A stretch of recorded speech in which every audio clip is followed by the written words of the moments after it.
morning, good afternoon, good evening, whenever you're listening to this. I hope you're having a marvellous day. So, welcome back to the Built for More podcast, episode 22 as well. Now, before I get into the main part of the podcast, which is all about failure and how failure isn't a bad thing, even though a lot of people on a fitness journey are afraid of failure and afraid of pushing themselves to the point where they might fail, so they'll tend to hold themselves back and play safe. So that's going to be the main topic of the podcast. I just thought I'd update you on my life a little bit, as I tend to do. I tend to chat shit, don't I, at the beginning of the podcast. But right, what has happened this week? So this week I've officially entered into peak prep. Now, if you don't know what peak prep is, when you start prep, essentially what you do at first, when you leave a surplus, you go into a maintenance phase, or you should do for a little bit. Now, this maintenance phase is just a little bit lower than a surplus, just to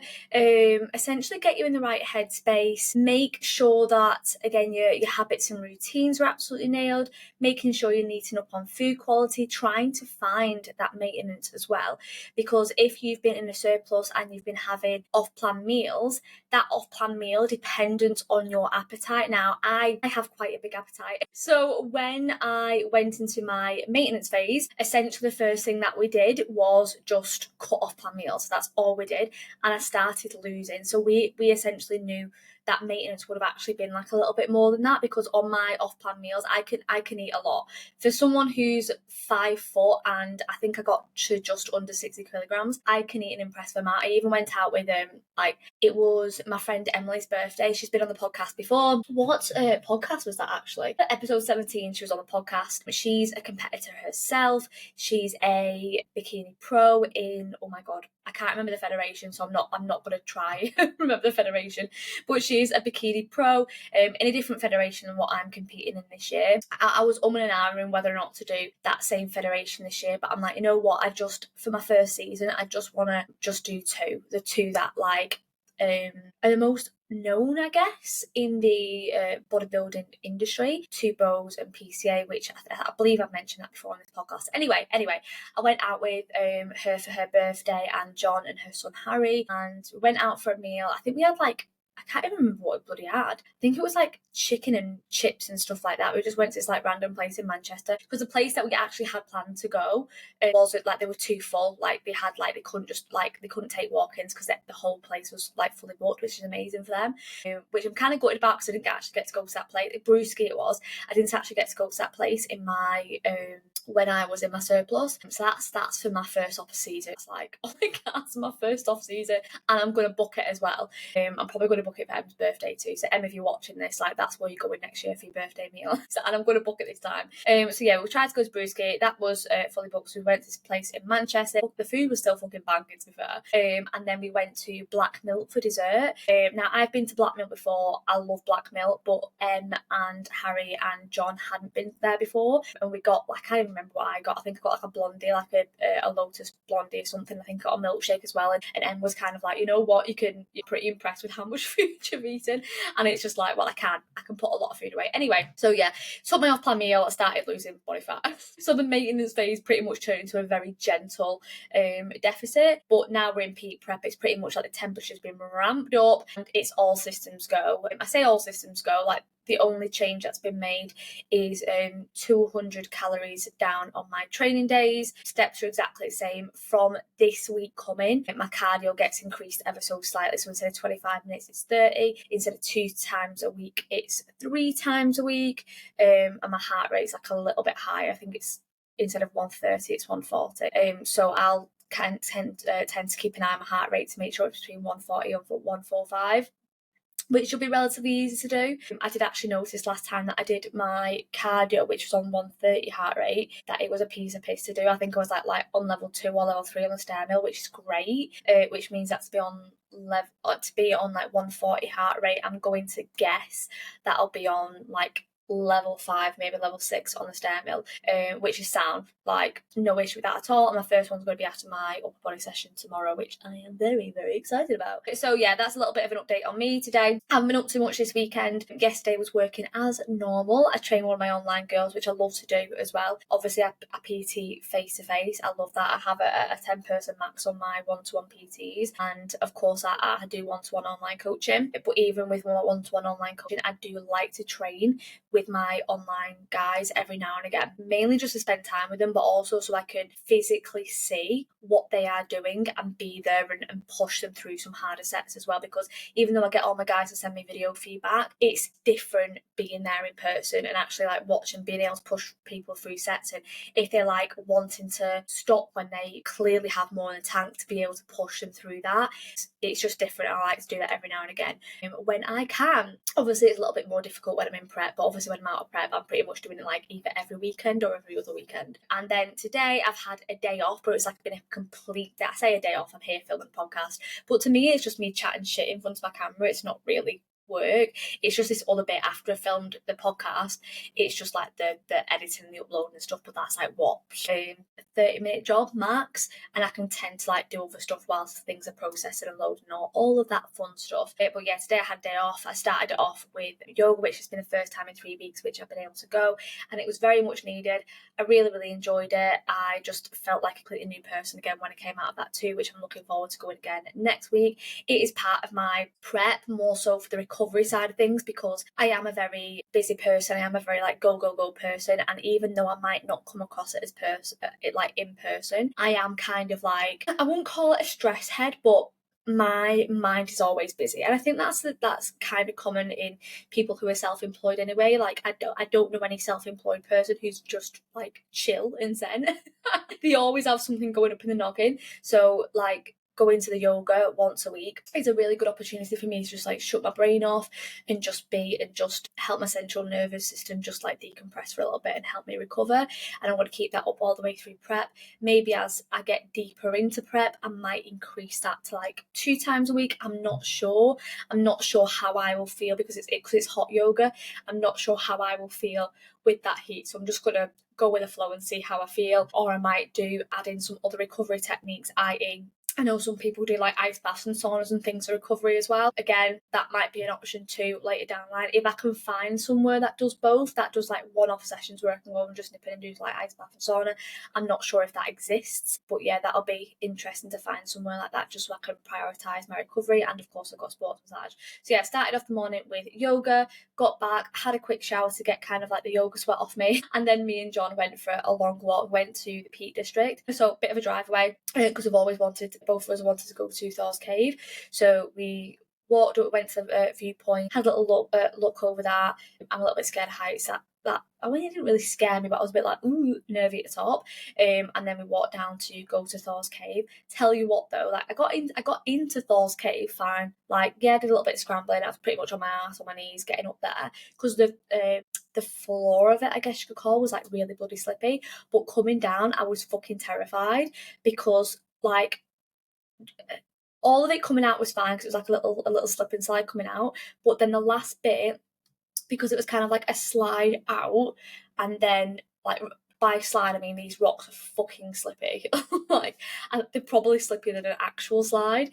And then it was kind of like a little bit of a path and then an edge. I was like, it just sent the fear of God that I was just gonna like go zoom and then fucking come off this edge of the cliff. So I was petrified coming down that. I probably was just a complete fanny, but yeah, I was very slowly coming off this slide, and then 2 people like nearly hit me in the back because they also did the slide method as well, but they wasn't as cautious / as much the pussy as me coming out that cave. Anyway, and then yeah, other than that, like I've had a everything bath. I've washed my hair, like, which I only do once a week, which I know a lot of people kind of like, you want to wash your hair once a week, and it's like my hairdresser tells me to only wash my hair once a week. Like I'm doing as I'm told. Like I'm scared. No, I just want to look after my hair, so I do exactly what my hairdresser tells me, especially because I've got very thick dry hair, so it doesn't take much for it to like just be like straw. So I do everything I can. I put a load of oils on it, I put a load of leave-in conditioners in it, and it's still always fucking dry. It's just the curse of having thick hair. But I know it's always like the grass is always greener, is it? I'm sure people with thin hair will probably like, I'd love to have dry hair, mine always gets greasy. But yeah, that's kind of like the con of having thick hair. So yeah, washed my hair, did all that jazz, put a face mask on. So if my face is shiny in the video, if you're watching this on YouTube or watching the video on Spotify, my face is shiny because I've put a face mask on. I put all the lotions and potions on to try and make me look 10 years younger. Don't think it works, but it's one of those. Anyway, jumping into the main part of the podcast, failure. Why do people fear failure and why it's actually good for our fitness journey? If you've ever felt like giving up after you've fallen off track with achieving any goal, but obviously this is going to be about fitness. If you felt embarrassed because you didn't hit a goal, if you've ever kind of had that thought where it's like, maybe I'm just not meant for it, maybe this isn't for me, maybe I'm always going to be this way, maybe I don't know, need to take that skinny jab and you can't do it naturally. This episode is for you because failure, a lot of people believe that failure is the opposite of success, but it's not. Failure is part of success and failure is part of the journey. And this is something with my one-to-one clients, I've actually got a specific webinar about this, talking about how it's actually part of the cycle of achieving a goal, is that you will fuck up at one point. That's me not believing in my clients. It's me knowing that my clients are humans, not robots, and all humans will fail or fuck up at some point on their journey, but it's something that is going to be part of the story of success. Is when they've had those hiccups, when they've had those fuck ups, is what they take from that and how they develop from that. Because every setback, every misstep, every time you feel like you've actually failed on your journey is actually an opportunity to grow, get better, and eventually become unstoppable as well, as long as you learn from that failing, as long as you see it in the correct way. So today, the whole purpose of this podcast is going to be about rewiring how you think about failure, so that instead of avoiding it like a lot of people do, and instead of not pushing yourself hard enough because you're scared of that failure, you actually start embracing it as a necessary step towards success, because that's what it is. So the first thing I want to talk about is, why do we fear failure? Because this isn't something that some of us have. This is something that majority of people have, because it is a normal part of being a human. And that fear of failure, yes, it's ingrained into us via society, because a lot of people kind of fear failure is bad, or they might talk about someone else about how they haven't succeeded with something, and you might start to go, oh, failure is bad, or if you lose a game, it's bad, if you fail a test, it's bad, when actually it's not. That's the way that society has set us up for that. But also in terms of a psychological reasoning, is that naturally humans fear failure is bad because we see that as something that's unsafe. And it is, our brains are always trying to keep us safe at the end of the day. That is the purpose of our brain. So for example, it's the same as when you're lifting a heavy weight and your brain goes, oh my God, this is really heavy. That's your brain trying to keep you safe, because it's out of your comfort zone. So your brain goes, no, it's out of your comfort zone. You don't know what's going to happen. Don't do it. It's really heavy, because it wants to keep you safe, which is a really nice thing. However, if you lean into that comfort mentality, it's the next podcast after this, so it's the fourth one in the mindset series. It's about how comfort is the enemy. And I know I speak about it on episode 18 of How to Build a Bulletproof Mindset for Fat Loss Part 2. I also speak about how comfort is actually a bad thing. But our brain always wants us to seek comfort because it's safe, because anything that isn't safe is uncomfortable and has the potential to be unsafe, which obviously we know that's not true. We know that picking up a 1 kilogram heavier dumbbell isn't going to be unsafe, unless essentially you act like a bit of a dick with it and you're not actually ready to go up to that heavier dumbbell, or your form is bad, or all that jazz. We know that you'll be okay. And it's the same, for example, if you're pushing yourself out of your comfort zone in any other way, i.e. asking that boy out that you might be nervous to do, speaking to someone in the gym when you've never spoken to someone in the gym, to basically be like, are you using this cable? Are you done with this machine? How many sets you've got left? That fear of doing something that's out of your comfort zone, filming in the gym, that fear can hold you back for so long, when actually by pushing through that discomfort, you will get so much success from that. You'll be able to lift the heavier weights, you'll be able to get on that machine earlier, you'll be able to actually just crack on with your workout. You'll be able to, yes, film yourself, but get feedback from your coach, or potentially see your own form and learn from just by watching your own form as well. There's a lot of positives that can come from pushing out of your comfort zone, but it is very, very normal for our brains to go, no, don't do this. So as I've mentioned, those other podcasts that I've referenced, it's really, really good for you to reaffirm that it is okay. You will be safe. Nothing bad will happen. And I know that a lot of women can feel that if they mess up once, that they're not disciplined enough, they're not cut out for this, and they kind of go for this like catastrophizing mindset of this is just not working when they've literally just messed up once.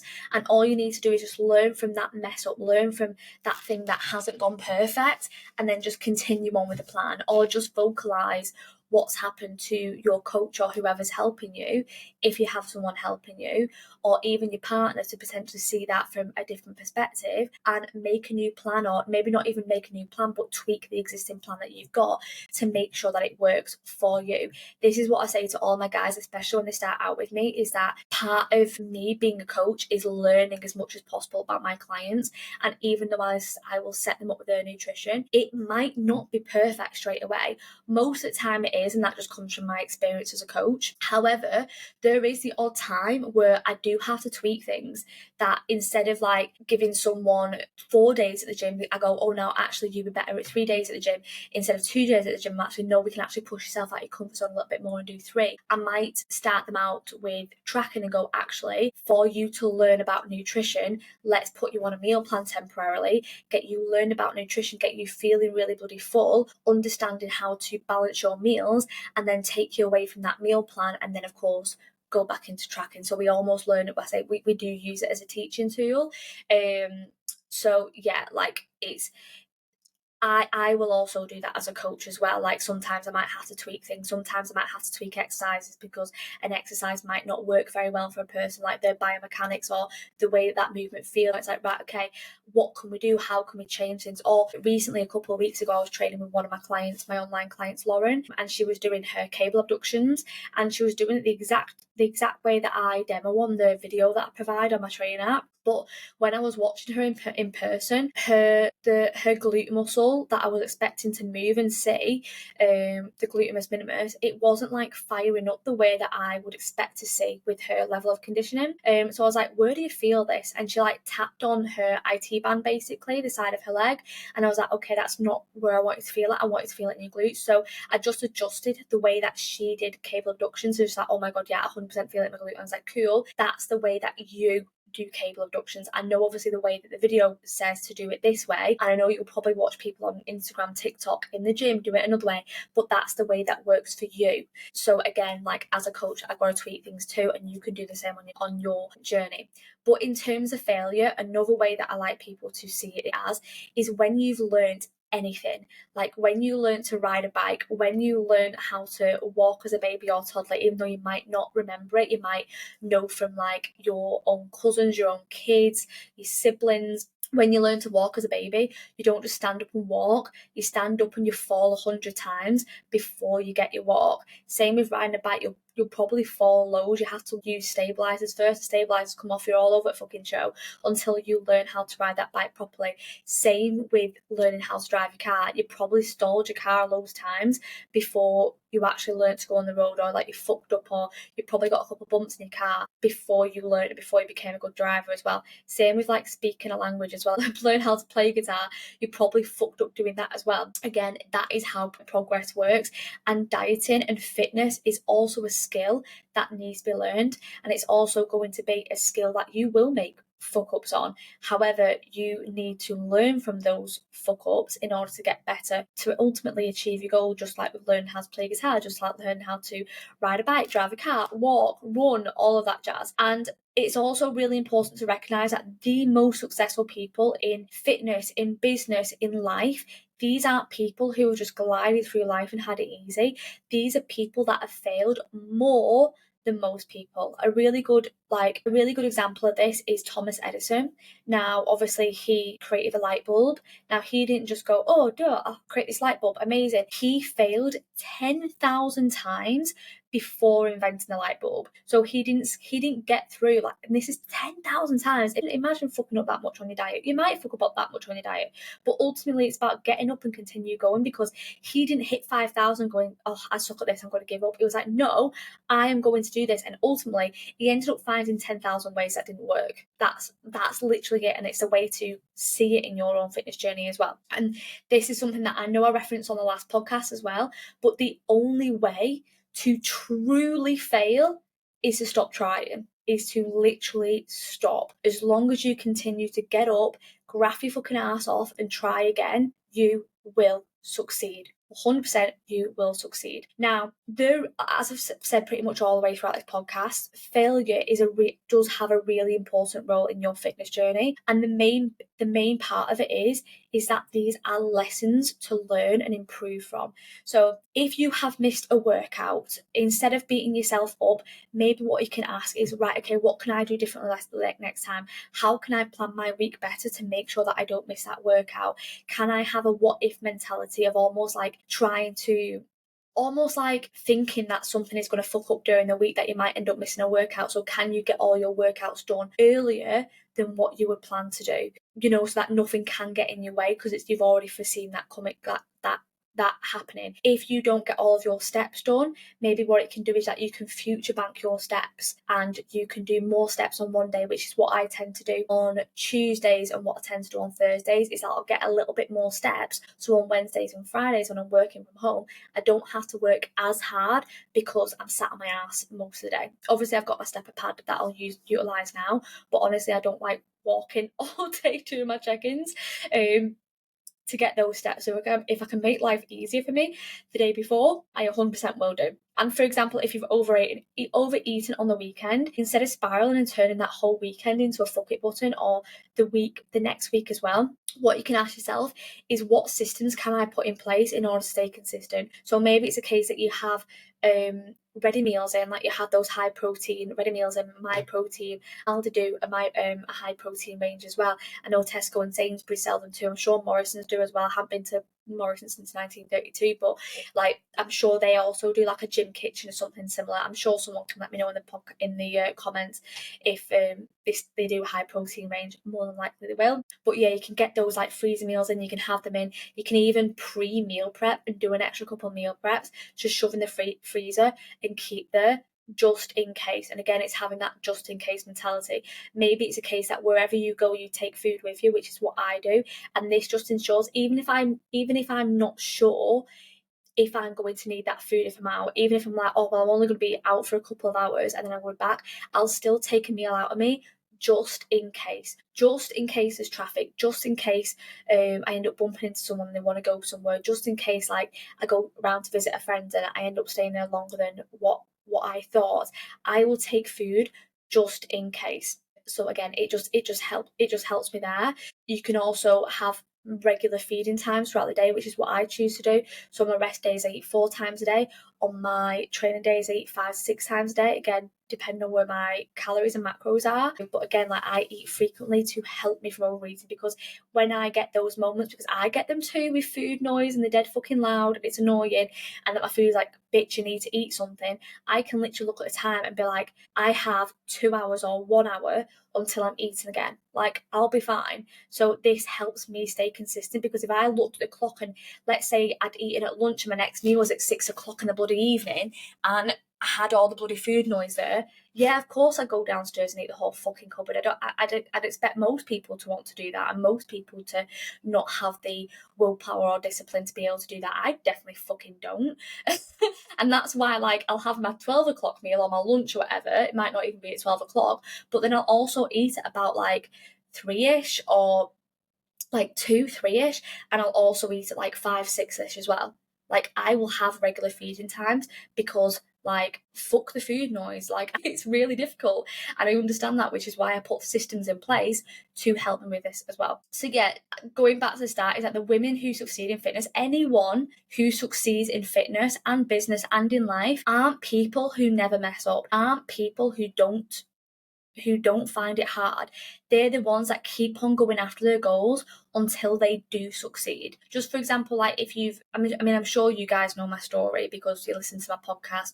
You probably follow me on Instagram. If you don't follow me on Instagram, what are you doing? My Instagram handle's in the bio. Now, I literally did everything, every bloody fad diet under the sun before I got help. I admitted to myself, like, I can't fucking do this on my own. And I got help, and it was the best decision of my life. This is why I'm a coach now, because it was the best decision of my life. It changed my life. Like, not even before becoming a coach, like not even me becoming a coach now, but even beforehand when I worked in the design industry, just magic. And I wanted to give that gift to other people as well. And this is what I like very gratefully get to do on a day-to-day basis. I get to help so many people. But I always I could never stick to anything. I was a person who could never fucking stick to anything. I was a person who hated the gym, who couldn't be consistent with it, who spent all the time doing fucking cardio, who never drank water. To be fair, I still struggle with water now. Who never got off her ass and got steps, never walked outside. Like, I never was that person. I became that person, and I became that person with effort, with consistency, with dedication, with fucking up a lot.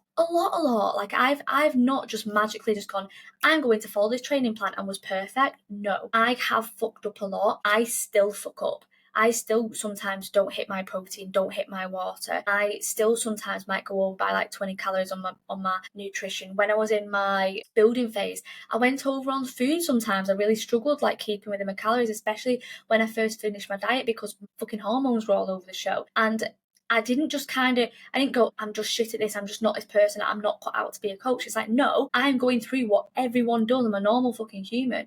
The thing is that I just like continue to go. I was like, what can I put in place to get back on track again? And I did that over and over and over again until I was consistent through my surplus, until again I'm back on my deficit right now. It's one of those things, and I more than likely during my prep I will fuck up, and I'm not going to try and fuck up, and I'm not just going to be kind of like it's okay if I fuck up. No, but more than likely, because I am a human, I am going to fuck up. But what's going to happen when I fuck up is that I'm going to own it. I'm going to tell my coach about it, because we've got a fucking deadline, and like, he needs to know. I'd tell him anyway, but I'd tell my coach, and then we'd put things in place in order to continue moving forward. That's it. Not the end of the world. Right, okie dokie, where are we up to? So in terms of failure as well, is that failure will also build mental resilience. So this is more so about your perspective of failure, because when you embrace failure and understand that it is part of the process, you stop fearing it. Because it's like, if I fuck up, okay, what's going to happen? Like, realistically, like, talk yourself through the process. What's going to happen? If you fuck up and if you overeat on one weekend, you are not going to go back to the start. All you need to do is logically look at what happened and learn from it and continue moving forward from them. Then the worst thing you can do is that you can fuck up and go, draw a line under it and move on, but not learn from it. Like, yes, I'm all about drawing a line under it and moving on, but you need to learn from whatever fuck up that's happened in order to progress and in order to get 1% better. If you just draw a line under it and walk off without learning anything, that fuck up is going to happen again, and potentially build up to happen even more frequently as well, which you don't want, especially if you're on a fat loss journey. When you start embracing failure, it means that you get to take more action. It means that you can push harder in workouts, because if you fail on shoulder press, you fucking fail on shoulder press. As long as you're not injuring yourself, and again, as long as you know that you can fail safely, that is completely fine. It's what I tell all my guys, like, when you're doing something like machine based, like a leg curl or a leg extension, you're in a hack squat, you're in a leg press and the safety bars are up, you can push to failure. You can push to true fucking failure, where you might get half a rep and your muscles go, fuck this, I'm out. And when you get to that point, you're able to grow more, and you're getting stronger quicker, and again, more increased mental resilience as well. And ultimately, you're able to challenge yourself more in all aspects of life. And the more that you fail forward, and the more that you learn, and the more that you grow and get better, the more confidence that you will build as a byproduct naturally, because you know at the end of the day that you are going to be okay, that you will keep yourself safe, and you essentially have confidence in yourself that you can handle anything. You can handle anything, and when things fuck up, you've got your own back. And this is again going forward to what I was saying, is that every mistake is a stepping stone to success. It isn't a setback at all, as long as you learn from it. As long as you learn from it, it is only helping you with your success journey. Just like I was saying about Thomas Edison, what he did is found 10,000 ways to do it wrong, and then he found the way to do it right. That's literally it. It was part of him learning how to come up with that light bulb, and it's the reason why I've got all these fancy lights in the room now, is because he pushed himself through failing 10,000 times. So how do we use failure to our advantage? So this is again looking at failure in a different way, of reframing failure as data, not defeat. So when we fail, what do we do? So instead of saying I suck at staying consistent, or I can't do this, I've just not got a strong upper body, I've just not got a strong lower body, etc., say I am learning. And it might be I am learning what doesn't work for me. I am getting stronger. And it's going back from the last podcast that I did as well on ownership, episode 21. It's again rewiring and neuroplasticity as well. I'm sure I cover it in that podcast as well. The words that you say matter. And instead of saying like I can't do this or I am bad at this, it's I am learning. I might not be amazing at this right now, but as long as I keep on pursuing it, I will be. And instead of saying I will never lose this weight or I struggle losing weight, reframe that again with I haven't found the right approach yet, or I am still learning the skills needed in order to lose body fat. Because I actually had a conversation about that with a lady who's recently joined the team. I believe she's on week 2, and then she mentioned how like she hasn't had like a quick fast drop, but everyone's different who I coach. I treat every person as an individual, and this specific lady, there's a lot of like habits that need to be built. There's a lot of things that she needs to learn and skills that she needs to learn, temperatures that need to be slowly turned up instead of just going 1 to 100. And I said this to her, I said like, look, if I started your plan and give you 10 to 12,000 steps, you was in the gym 4 days a week, you were doing 4 days of 1 hour cardio, if you were on 1,200 calories, like you'd literally just do probably like 2 to 3 days and go fuck this shit. Like no. And I'm not doing that. You need to build those skills in order for me to then turn the temperature up. You build those skills and you learn that I can turn the temperature. It's essentially like leveling up in a video game. You're not going to start the video game and just go straight to the fucking boss battle. You're not. You're going to do all the side quests. You're going to level up, and that'll give you the skills, and that'll give you the kind of like levels in order to be able to face the boss a lot fucking easier. And that's what we want. We don't want to, yes, we want to be working hard, but we don't want to be working harder than what we need to. So, for example, if a nutrition plan, if a workout like program isn't working for you, it isn't you, it's feedback that you need a different strategy. Because, for example, if you've got a training plan that is for 6 days a week in the gym, you can only make it there 3 days a week. Why have you got a 6-day training plan? Like, again, like, why have you planned 6 days? Or I remember this actually when I worked in office. It was January, and I remember like one of the bosses came in and was like, right, okay, this year I'm going to go to the gym every single day.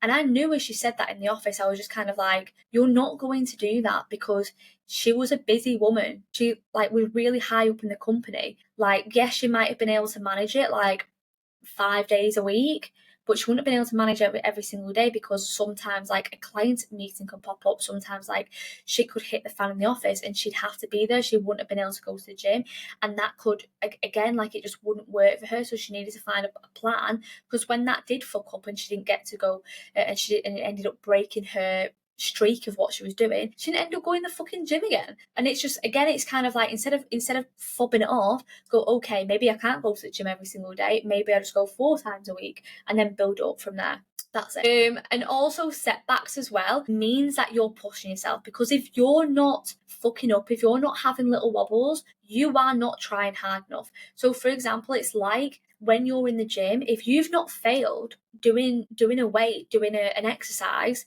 you have never pushed yourself hard enough if you've never got to that upper limit with your training. And this is why I like, obviously I do one-to-one PTs, but also why I like to see my online guys in person, because I want to take them to that point where they fail, where they literally cannot do another rep, where I actually have to help them and grab the machine and pull it up. I want them to truly know what failure is, so they know it's okay to get to that point and nothing bad is going to happen. And it's like with anything, if you never fail, you are not challenging yourself enough. You are cruising through life on easy mode. You'll never reach that version because you're cruising through easy mode. As I've said, and as the next podcast is going to go over, comfort is the enemy. it's not something that we should be seeking. And the best athletes, the biggest CEOs, the best leaders have failed over and over and over because they are always pushing their limits. They are always pushing their business's limits, their company's limits, their body's limits as well. And that's how they are able to continue to develop. That's why I've gone back into bodybuilding, because I want to push my limits, not so much physically, because yes, obviously physically, but at the end of bodybuilding prep, you're usually at your weakest, not your strongest, but more so in terms of mentally. I want to push myself to that limit and find out how strong I am, and just relearn how strong I am, and re-show myself how strong I am as well. Also, something important to mention is to adopt a fail fast, learn fast mentality. And what I mean by this is that the faster that you make mistakes, the faster you learn what works and what doesn't work as well. So, for example, let's say you start a new fitness regime, a fitness program, diet, etc., and you set yourself on maybe too low calories and you end up overeating one night. This is just like a quick fail fast, learn fast mentality, right? Okay, you've learned that amount of calories doesn't work for you. Bump your calories up until where it does work for you, until you're succeeding and not failing. And then when you get consistent on that, maybe it is that you can creep down lower. But again, it's like if you creep down lower and realize that, again, it feels a little bit too low for you and you're overeating, again, go back up. So again, it's taking these failures as lessons, not as defeats. And remember as well that every setback gets you close to that breakthrough moment. So every time that Thomas Edison was trying to figure out how to make a light bulb, and every time he was fucking up and every time it wasn't working, it was just getting him that 1% closer to the moment where it finally clicks. And it will finally click again. And it's the same with like learning languages. You're learning just random words and you're not doing anything fun with it until you get to that point where it does finally click, and then you're suddenly in Germany and you can ask someone, you order an orange juice by yourself and they start talking to you in German. You're like, I don't know how to continue this conversation. That's a true story of what happened to me. I learned a bit of German before I went to Berlin, and I went to this bloody fresh orange juice shop, and I just spoke to her in German. I just asked her, I can't do it now because it's been so long since I've learned German and been to Germany, and hence why you always need to keep on top of your skills, guys. And I went to this shop and I just fully ordered the exact size, the exact type of orange juice that I wanted, and I must have done it to a decent standard where he continued talking to me in German, and I was just kind of like, da, that's bloody Bulgarian. Yeah, he's German. But yeah, I was just kind of like, yep, until I left the shop and I could have been agreeing to anything. But yeah, it's something like that can happen. It can click and you're like, fucking hell, like I'm in this situation. Or when I was at the bus stop and I could read German, and I was like, all right, like I don't know where this has come from, but apparently I can read German now. So yeah, things like that can happen. And as I said at the beginning, the only real failure is staying in the same place because you're afraid to fail, which we do not want to do. Staying stagnant is just not fun for anyone. Right, but next part and last part is action plan as well. How do we start failing forward today? So the first part is to use the 1% rule. And what I mean by the 1% rule, and it's something that I say to my clients quite a lot, is if you fail, focus on just getting 1% better. Even if you're not failing, always focus on getting 1% better. Always focus on putting one foot in front of the other and just ticking off the next box. How can we get that 1% better? What can we put in place just to turn the temperature up ever so slightly instead of starting over? So maybe it is that you had a week where it was a complete shit show and you overeat every single day. Instead of going, right, okay, I'm just going to whack the temperature up and go the complete other way, it's like, no, how can I be 1% better? Maybe it's a case of, instead of, you wouldn't obviously deliberately overeat, but maybe it's a case of the goal is to overeat like 1 day less or 2 days less than what. Obviously you're going to try not to overeat on those days, but you know what I mean, that even if you overeat less by 2 days, it is still a win. So think about it that way. Or maybe you've not met your steps at all over the past week. Maybe it's a case of, instead of going, I'm going to hit my steps every single day, maybe it's just like I hit my steps 4 out of 5 days of the week, and that's how you frame it that week instead. And thinking about and talk about reframing, frame setbacks as well. So any time where you feel like you're failed, that you have failed, it's really important to ask yourself, what did this teach me? So if you did have an overeating episode, what did it teach me? What can you learn from it? If If it was the fact that you miss a couple of your cardio sessions, again, what did it teach you? What can you learn from it? Again, with your food, if you didn't hit your protein target, okay, why? How can I learn from this? How can I be better? And as well, continue to keep on moving forward as well, because as we know, as from listening to this podcast, the only way to truly fail is to quit. So keep on going, keep on adjusting your plan, keep on adjusting what works for you, and getting rid of things that don't. Approach things with curiosity and going, okay, I'm going to try this, see if I am better, and if I am better, great, I'm going to keep it in. If I'm not, I'm going to use it or lose it or adjust it to make it better as well. And trust the process, and remember that failure is an important part of the process as well. And also remember to celebrate your growth as well. So instead of always focusing on what went wrong, again, it's a very big part of human nature. It's a common thing in human nature to always focus on the negatives. It's like Velcro, it kind of like just sticks to us. But acknowledge how much stronger, smarter, and more resilient you've come along the way. A lot of people, especially because obviously I coach a lot of people, I have coached hundreds of women, like guys as well, is that a lot of people, like, maybe they've like done one thing, or maybe they've not ticked one box during the week, and their whole check-in is like, oh, I really fucked up on this day, I shouldn't have done that X, Y, and Z. But they've done all the workouts, they've done all the steps, like the water has been absolutely bang on, the sleep's been absolutely bang on, they're getting really fucking strong in the gym, and they've almost like turned their check-in into something very, very negative because of that one thing. So always acknowledge the things that you're doing well as well. Don't just turn it into a pity party. Yes, acknowledge it. Yes, hold yourself to a high standard. Yes, call yourself out on your bullshit, but also recognize the things that you're doing right as well. So that is it from this evening for another Long Mindset podcast. And just to summarize, remember that failure is never a reason to quit. Failure is proof that you are growing. It is proof that you are pushing yourself out of your comfort zone. The women who succeed in fitness, life, business, relationships, they're not the ones that never fuck up and never fail. They're the ones that fail, fuck up, but they learn and they continue to keep on moving forward as well. So next time that you feel like you've messed up and you have that negative thought creep into your head, what I want you to do is to pause, think about it, reframe that potential setback, and remind yourself that it is part of the journey. Ask yourself what are you going to learn from it, and what things are you going to put in place to be that 1% better. And if you're struggling with consistency, and if you want some help and accountability, and if you feel like you're failing and you just don't know how to get back on track and you don't know how to start, I can help. As you all know, I do one-to-one PT and online coaching, and inside my coaching, what I do is I work with ambitious women who want to master their fitness, nutrition, and mindset, essentially have it all, but not just for a few months or whilst working with me, for life. So I don't want people to have this all or nothing mentality. I don't want people to be second guessing themselves. I want people to have a proven system to help them build the body, the confidence, and essentially the life that they deserve as well.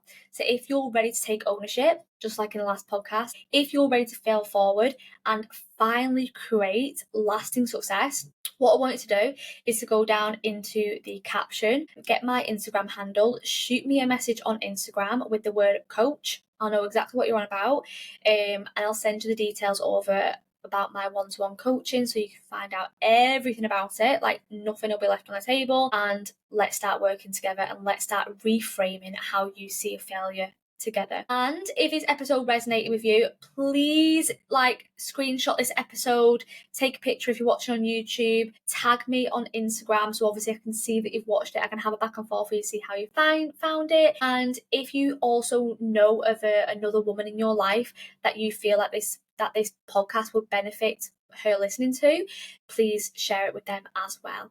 But I will see you in the next episode. As usual, if you have any comments, any questions, please leave them down below and I'll get back to you ASAP. But have a lovely rest of your morning, afternoon, and evening, and I'll catch you on the next one.